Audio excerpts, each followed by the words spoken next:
स्वागत है आप सभी का एसएस क्लासेस में। अगर आप भारत के कोई भी कॉम्पिटेटिव एग्जाम्स की तैयारी कर रहे हैं तो आपको पता होगा उसमें हर एक परीक्षा में साइंस से सवाल पूछे जाते हैं, ठीक है।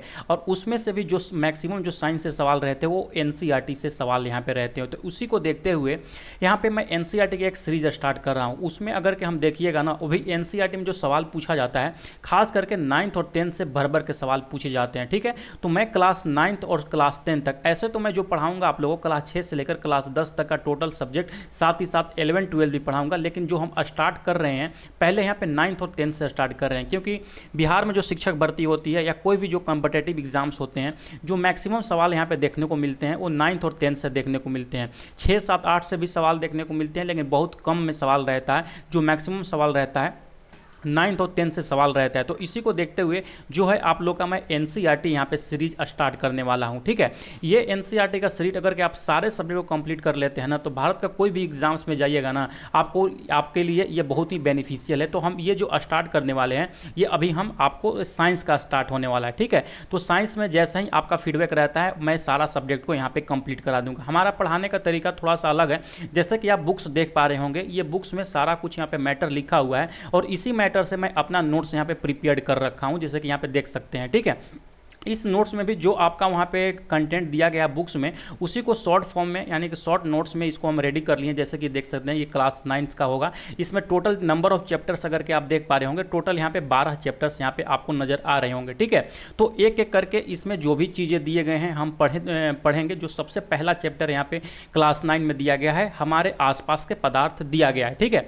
तो जैसे ही हम देखते हैं कि आखिर में इस चैप्टर में क्या कुछ यहाँ पे दिया गया है। आपका जो यहाँ पे चैप्टर्स है, सबसे पहले यहाँ पे एक आता है शब्द पदार्थ आता है। पदार्थ किसको बोलते हैं कि दुनिया में कोई भी चीज़ है, अगर कि आप कहीं भी नज़र घुमा के देखिए, अगर अभी हाथ में पेन लेके बैठे होंगे तो उसको आप मतलब कर सकते हैं। जो भी चीज़ें हैं उसको यहाँ पे पदार्थ के नाम से जाना जाता है, ठीक है।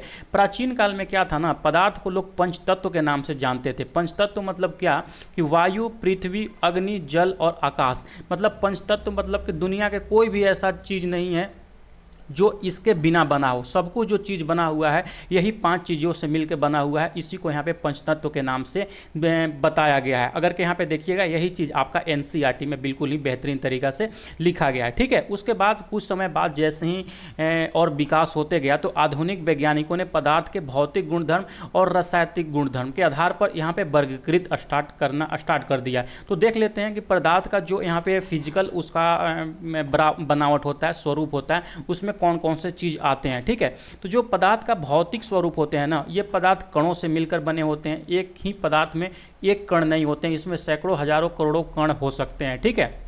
उसके बाद जो ये कण होते हैं बहुत ही यहाँ पे छोटे कण होते हैं, आप लोग याद रखिएगा, ठीक है। और जो एक पोटेशियम परमैंगनेट के बारे में आपका बुक्स में दिया गया है कि जो पोटेशियम परमैंगनेट होता है ये पानी की अत्यधिक मात्रा को यहाँ पे रंगीन कर सकता है। कौन सा चीज़? Potassium permanganate. आप लोग याद रखिएगा, कभी कभी सवाल इससे पूछा जाता है। जिनको भी इसका PDF चाहिए होगा, एसएच क्लासेस का मोबाइल एप्लीकेशन डाउनलोड कर लीजिएगा। जैसे कि यहाँ पे देखिएगा लिखा हुआ है एसएच क्लासेस का मोबाइल एप्लीकेशन डाउनलोड कर लीजिएगा, या दिए गए इस नंबर पर हमको व्हाट्सअप कर दीजिएगा, मैं वहाँ पे लिंक दे दूंगा। वैसे तो लिंक आपका इस वीडियो के डिस्क्रिप्शन में मिल जाएगा, तो आप जाकर वहाँ से इस PDF को डाउनलोड कर लीजिएगा। इस PDF में क्लास 6 से लेकर क्लास 10 तक, जैसे कि मैं अभी पढ़ा रहा हूँ, सब कुछ जो आपका बुक्स में दिया गया है सब कुछ इसमें ऐड किए रहेंगे, ठीक है। उसके बाद देख लेते हैं कि पदार्थ के कणों के यहाँ पे अभिलाक्षणिक गुण क्या होते हैं। जैसे ही आगे आइएगा ना, तो आपको यहाँ पे देखने को मिलेगा कि इस कण का अभिलाक्षणिक गुण क्या होते हैं, ये किस तरीके से काम करते हैं, कण कितने छोटे होते हैं। जैसे कि देखिएगा यहाँ पे लिखा हुआ है अभिलाक्षणिक गुण, ठीक है। तो इसका जो अभिलाक्षणिक गुण होता है कि पदार्थ के कणों के बीच में रिक्त स्थान होते हैं। ये जो पदार्थ होते हैं ना, एक दूसरे के पदार्थ के कण में समावेशित होते हैं। जैसे कि चाय, कॉफ़ी, नींबू और पानी, जैसे नींबू और पानी में अगर हम उसको शरबत बनाते हैं तो वो दोनों एब्जॉल्व हो जाता है, उसके बारे में यहाँ पे बोल रहा है, ठीक है। और जो पदार्थ के कण होते हैं ना, निरंतर ये गतिशील पदार्थ का मतलब गतिशील होते हैं। अगर कि इसमें हम तापमान बढ़ाते हैं तो ये जो इनका गतिशीलता होती है ये बढ़ जाती है, जिसको गतिज ऊर्जा भी बोला जाता है। आप लोग इसको भी अच्छे से याद रखिएगा, ठीक है। और दो विभिन्न पदार्थों के कणों का स्वतः मिलना विसरण कहलाता है। विसरण आप ऐसे भी समझ सकते हैं, अगर कि हम यहाँ पे परफ्यूम लगाते हैं, अगर कि कोई सामने दूसरा आदमी बैठा हुआ है तो उसको वहाँ पे वो चीज़ सुगंध आ जाता है, तो ये भी एक विसरण के कारण होता है। जैसे कि यहाँ पे देख सकते हैं कि दो विभिन्न कणों का स्वतः मिलता है, यानी कि अपने आप मिल जाना, इसको हम बोलते हैं विसरण बोलते हैं। हमें यह भी पता चलता है कि गर्म करने पर विसरण तेज हो जाती है, आप लोग याद रखिएगा, ठीक है। तो ये एक एक चीज़ मैं आपको बता रहा हूँ, बहुत ही इंपॉर्टेंट चीज़ है जो कि आपका बुक्स में दिया गया है और आपको इसी तरीका से पढ़ना है, ठीक है। उसके बाद आता है कि पदार्थ के कण का एक दूसरे को आकर्षित करते हैं। कैसे आकर्षित करते हैं, यहाँ पे देख लीजिए कि पदार्थ के कणों के बीच में एक बल कार्य करता है। यह बल कणों को एक साथ रखता है और इस आकर्षण बल का सामर्थ्य प्रत्येक पदार्थ के लिए ये अलग अलग होता है, ठीक है। फिर आता है जो आपका बुक्स में यहाँ पे देखिएगा, एनसीईआरटी में पढ़ना है पदार्थ के कण के बारे में, यानी कि पदार्थ की कितने अवस्थाएं होती हैं, कैसे वो सब काम करती हैं, ठोस का क्या काम होता है, द्रव का क्या क्या कार्य होता है और गैस का क्या अपनी विशेषताएं होती है, ये सब के बारे में पढ़ना है, ठीक है। तो पदार्थ के जो अवस्थाएं होती है, 3 अवस्था में ये पाए जाते हैं मुख्यतः, ठोस होता है, द्रव होता है और गैस होता है। ये बोस लिखा हुआ है, इसको यहाँ पे ठोस समझिएगा आप लोग, ठीक है। ठोस अवस्था में क्या होता है कि इसका जो ठोस का जो बीच के कण होते हैं वो बहुत ही मतलब सख्त होते हैं, ये आपस में मूवमेंट बहुत ही कम करते हैं। याद रखिएगा, ये जो कण होते हैं एक दूसरे से सटे हुए होते हैं, बहुत ही ज़्यादा यहाँ पे कठोर होते हैं, ठीक है। जैसे कि यहाँ पे देख सकते हैं, इन सभी का एक निश्चित आकार होता है, स्पर्श सीमाएं और स्थिर आयतन यानी नगण्य संपीड़ितता होती है। संपीड़ितता मतलब इसको कंप्रेस कम किया जा सकता है। वही अगर के द्रव और गैस के तुलना में देखिएगा तो ठोस का जो कंप्रेशन होता है बहुत ही कम होता है, ठीक है। अगर मान चलिए जैसे पत्थर हो गया, पत्थर को आप कितना दबाइएगा, नहीं दबेगा वो ना। अगर के वहीं पे आप मान चलिए कोई गैस है तो गैस को आप उसको बॉटल में भी कर सकते हैं, सिलेंडर में भी कर सकते हैं, किसी अन्य प्रकार के भी कंटेनर में उसको ऑब्जर्व कर सकते हैं। तो वही चीज़ें बाकी हम आगे आपको बताते चलते हैं। बाह्य बल लगाने पर ठोस अपने आकार को बनाए रखता है। अगर मान चलिए पत्थर ही है, इस पर बाहर से अगर हम कोई जोर डाल दें टूट जाएगा, लेकिन ये अपना आकार को सीमित रखता है ये, ठीक है। वही बल लगाने पर ठोस टूट सकते हैं लेकिन इसका आकार नहीं बदलता है, इसलिए दृढ़ होते हैं। जैसे लकड़ी हो गए, पत्थर हो गए, बैंड हो गया, शर्करा, नमक वगैरह जो भी क्रिस्टल हो गए, यानी कि ये चीज़ है, ठीक है। वही फिर आते हैं द्रव अवस्था में। द्रव अवस्था, द्रव का आकार नहीं लेकिन आयतन निश्चित होता है। इसका मतलब ये हुआ कि जो द्रव होते हैं, जो लिक्विड होते हैं, उसको किसी भी कंटेनर में डाल लीजिए आप। जो 5 लीटर है वो 5 लीटर ही रहे, चाहे उसको आप एक बॉटल में रख लीजिए या ज़मीन के अंदर में डाल दीजिए या कटोरे में रख लीजिए या किसी तरीके का उसको बर्तन में रख लीजिए, उसका जो आकार होगा ना वो निश्चित होगा। लेकिन अगर मान चलिए 5 लीटर आपका दूध है तो 5 लीटर ही रहेगा, वो 6 लीटर और 3 लीटर नहीं होगा। तो यही उसका मेन यहाँ पे गुण होता है, ठीक है। द्रव में बहाव होता है, इसका आकार बदलता है, इसलिए दृढ़ नहीं लेकिन तरल होते हैं। जैसे कि मैंने बताया कि जो भी ठोस होते हैं वो सख्त होते हैं लेकिन द्रव ऐसे नहीं होते हैं, ठीक है। द्रव में ठोस, द्रव और गैस तीनों का यहाँ पे मिश्रण संभव है, इसके बारे में थोड़ा सा बाद और भी हम बेहतरीन तरीका से जानेंगे, ठीक है। और ठोसों की अपेक्षा द्रव में मिश्रण की दर अधिक होता है। ऐसा इसलिए क्योंकि द्रव अवस्था में जो पदार्थ के कण होते हैं स्वतंत्र रूप में होते हैं और ठोस की अवस्था में द्रव कणों में रिक्त स्थान भी अधिक होता है। जैसे कि मैंने अभी ठोस के बारे में जो बताया कि जैसे मान के लिए एक ठोस है तो इसके जो कण होते हैं एकदम से एक दूसरे पर चढ़े हुए रहते हैं, एकदम से सटे हुए रहते हैं, एकदम से सख्त रहते हैं। लेकिन द्रव के जो कण होते हैं थोड़ा दूर दूर होते हैं, तो इसलिए इसमें तरलता ज़्यादा पाया जाता है। वही अगर गैस में देखिएगा तो ये काफ़ी दूर होते हैं, एक यहाँ पे रहेगा तो एक यहाँ पे रहेगा, इसलिए इसका विसरण की क्षमता और अत्यधिक होता है, ठीक है। अब देख लेते हैं कि गैसीय अवस्था के बारे में आपके बुक्स में क्या दिया गया है। ठोस एवं द्रव की तुलना में गैसों की जो कंप्रेशन होता है काफ़ी अधिक होता है, इसीलिए जो गैस होते हैं बहुत ज़्यादा गैस को छोटे से कंटेनर में हम उसको रख सकते हैं। उसका मेन कारण है उसका कंप्रेशन, जो कंप्रेसिटी जो होता है बहुत ही ज़्यादा होता है, ठीक है। जो हमारे घर में LPG गैस होते हैं या अस्पतालों में जो सिलेंडर, ऑक्सीजन सिलेंडर होता है, उसको बहुत ही हाई कंप्रेशन करके उसमें उसको डाला जाता है, आप लोग याद रखिएगा, ठीक है। उसके बाद यही कारण है कि जो यहाँ पे देखिएगा कि संपीड़ितता काफ़ी अधिक होने के कारण गैस के अत्यधिक आयतन को एक कम आयतन वाले सिलेंडर में संपीड़ित किया जाता है एवं आसानी से एक स्थान से दूसरे स्थान तक ले जाया जाता है। जिस न्यूनतम आयतन पर ठोस पिघल कर द्रव बन जाता है उसका गलनांक बोलते हैं। गलनांक मतलब बॉइलिंग पॉइंट आप समझ सकते हैं एक तरह से, ठीक है। तो यहाँ पे दिया गया है कि अगर कि वह ताप है जो मतलब यहाँ पे ठोस है वो पिघल कर द्रव बन जाते हैं, यानी कि बॉयल होने लगता है, यानी कि वो गलनांक, यानी कि गलनांक है, ठीक है। आई होप कितना समझ गए। किसी ठोस का गलनांक उसके कणों के बीच के आकर्षण बल के सामर्थ्य को दर्शाता है। जो बर्फ का गलनांक होता है 273.13 केल्विन होता है। आप लोग इसको याद रखिएगा, बहुत ही इंपॉर्टेंट है। ठीक है, गलने की प्रक्रिया यानी ठोस से द्रव अवस्था में परिवर्तन को संगलन बोलते हैं। ठीक है, यहाँ पे जब कोई ठोस है जो यहाँ पे द्रव अवस्था में जब परिवर्तन होता है उस क्रिया को संगलन बोलते हैं। इसके बारे में और भी बेहतरीन तरीका से यहाँ पे हम जब आगे आएंगे तो इसके बारे में, जैसे कि यहाँ पे स्क्रीन पर आप लोग देख पा रहे होंगे, इस डायग्राम के बारे में बताएंगे कि अगर के यहाँ पे अपना अवस्था चेंज करते हैं तो परीक्षा में किस तरीके से सवाल पूछे जाते हैं और उसको क्या क्या बोला जाता है। ठीक है, उसके बाद यहाँ पे देख लेते हैं कि जो ये ठोस के गलने की प्रक्रिया होती है वो तापमान समान रहने पर कैसे काम करता है हम देखते हैं, जो आपका बुक्स में यहाँ पे अगर के आप आगे में आइएगा तो बहुत ही बेहतरीन तरीका से यहाँ पे दिया होगा। ठीक है, तो चलते हैं उसके बारे में भी पढ़ लेते हैं। देखिए यहाँ पे ठोस के बारे में दिया गया है। ठोस के जो कण होते हैं एक दूसरे एकदम सटे रहते हैं। द्रव के कण थोड़ा सा अलग अलग रहते हैं, मतलब कम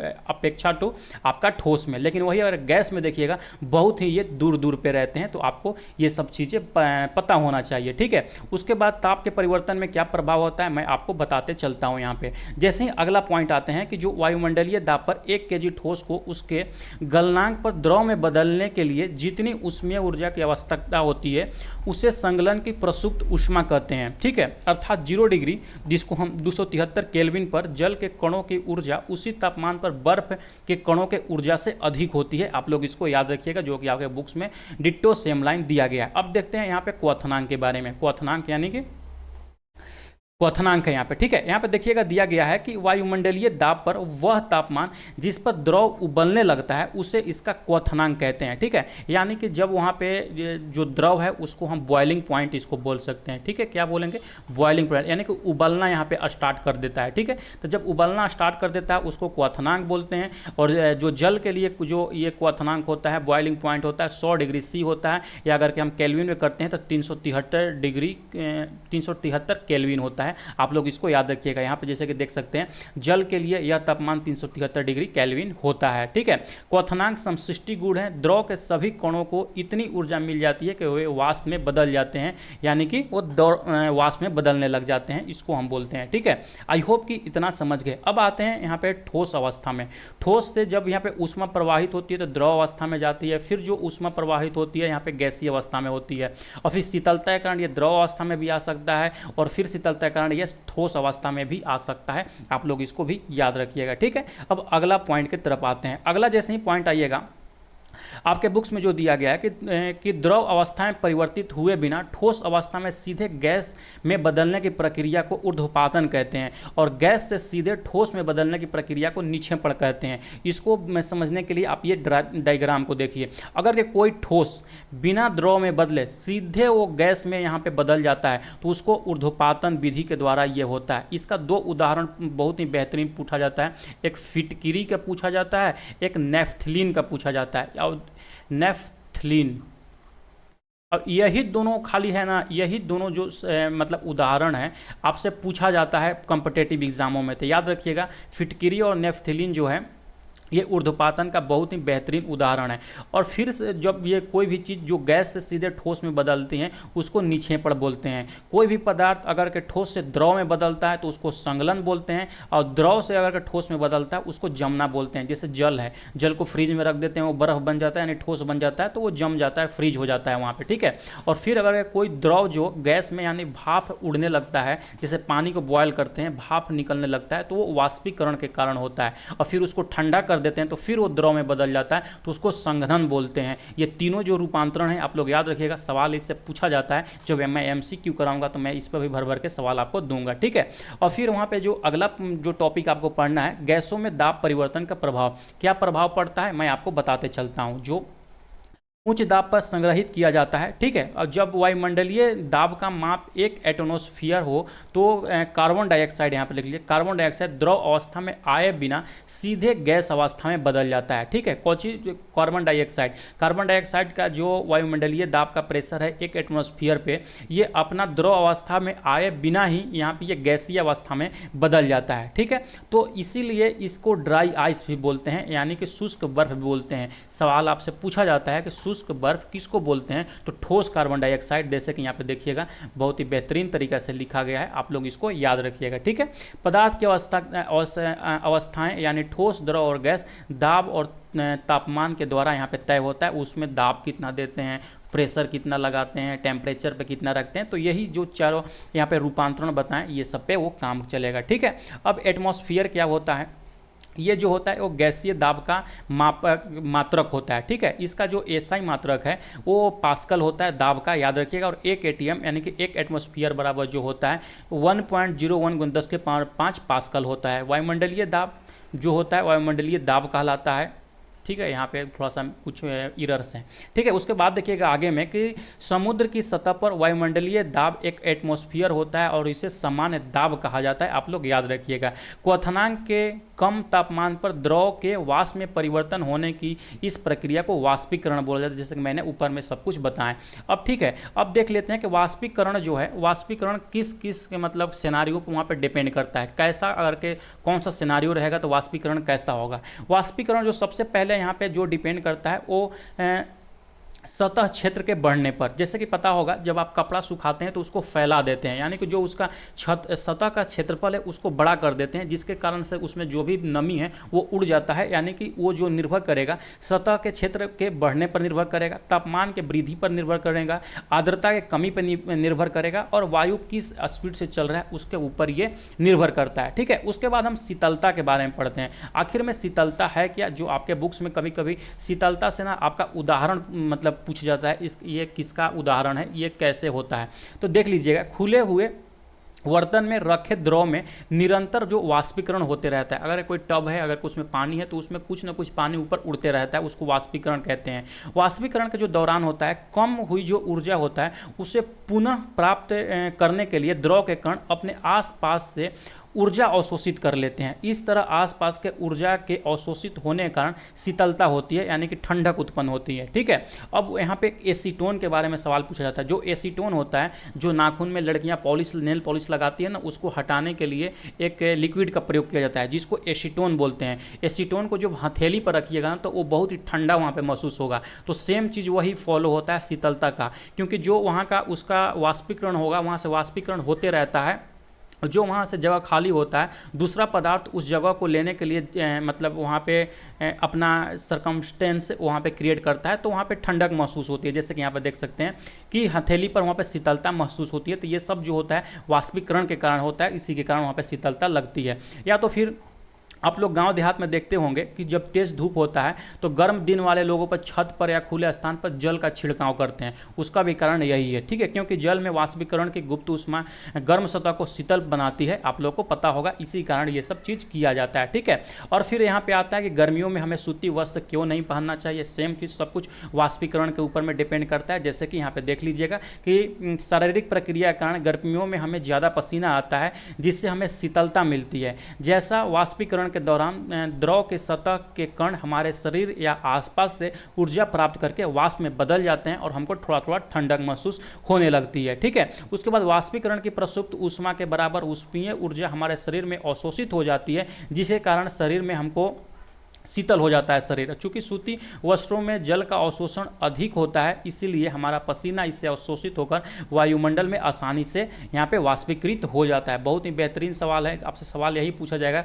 कि गर्मियों में हम सूती वस्त्र क्यों पहनते हैं, तो बस वहाँ पे वाष्पीकरण आंसर होगा, आप मार के निकल जाइएगा। या अगर कि आप 9th 10th अगर ट्यूशन कराते होंगे तो वहाँ पर अच्छे तरीके से आप लोग बच्चों को समझा दीजिएगा, ठीक है। अब जैसे ही देखिएगा, अब इसको खत्म होने के बाद एक सवाल और पूछा जाता है कि किसी बर्तन में हम बर्फीला जल रखते हैं तो जल्द ही बर्तन के जो बाहरी सतह होते हैं वहाँ पर भी छोटे छोटे जो बूंद है नजर आने लगती है। इसका भी वही कारण है कि वायु में उपस्थित जलवाष्प की ऊर्जा ठंडे पानी के संपर्क में आकर कम हो जाती है और इस द्रव अवस्था में बदल जाती है, ठीक है, और जो हमें जल की बूंदों के रूप में नजर आती है। यानी कि जो जैसे बोतल में हम पानी रखे हुए हैं, पूरा चिल्ड वाटर रखे हुए हैं, तो कुछ समय बाद देखिएगा ना कि बोतल के बाहर भी पानी जम जाता है। वो बोतल के अंदर वाला पानी नहीं होता, याद रखिएगा। जो इन्वायरमेंट पे जो वहाँ पे उससे वायु टकरा रहा है वो जाकर वहाँ पे ठंडा हो जा रहा है। और आपको पता होगा कि वायु में वहाँ पे नमी है, तो वही नमी जाकर वहाँ पे बाहर में जो आपका बोतल है उसके बाहर नजर आता है, ठीक है। तो वाष्पीकरण आप लोग याद रखिएगा, सवाल आपसे यहीं पूछे जाते हैं, ठीक है। और जैसे ही देखिएगा अब यहाँ पे चैप्टर 1 आप लोग का समाप्त होता होता है, चैप्टर 1 में आइएगा तो नीचे में यहाँ पे आप लोग का समरी दिया होगा, तो समरी से भी कभी कभी सवाल पूछा जाता है। मैंने तो मतलब सब चीज़ बता दिया, फिर भी अगर समरी यहाँ पे दिया गया है तो मैं आप लोग को एक बार समरी भी आपको बताते चलता हूँ कि समरी यहाँ पे दिया गया है, ठीक है। जैसे कि देखिएगा कि द्रव सूक्ष्म कणों से मिलकर बना होता है, मैंने आपको बता दिया, मैं अपने नोट से पढ़ा देता हूँ, ठीक है।